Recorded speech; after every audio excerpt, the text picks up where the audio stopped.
Lorex 4K cameras, known for their high-resolution video and features like night vision, sometimes require resetting to resolve issues.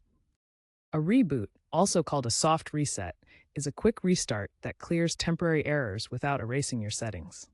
To perform a reboot, press and hold the reset button on your camera for 5 to 10 seconds, depending on your specific model. For example, the LNR 410 requires 7 seconds. A factory reset, on the other hand, restores the camera to its default settings, wiping all configurations, recordings, and user data. This is useful for forgotten passwords, network changes, or firmware corruption. To factory reset, hold the reset button for a longer period, typically 30 to 60 seconds, until the LEDs flash or you hear a beep. Always back up your data before performing a factory reset to avoid data loss. The reset button is usually located on the back or side of the camera. Use a paper clip if it's a pinhole button. To reset your Lorex 4K camera, first power it on. Locate the reset button or pinhole on the camera.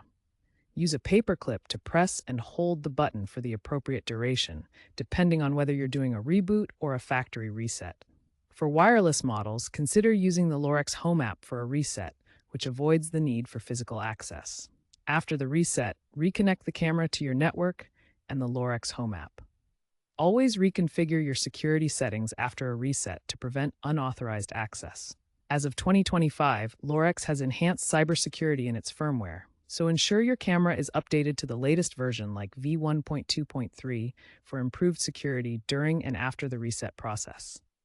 Also, be aware that resets are becoming increasingly software-driven, with a trend toward cloud-based resets via apps. Keep your Lorex Home app updated to the latest version v4.5 or later for seamless reset functionality.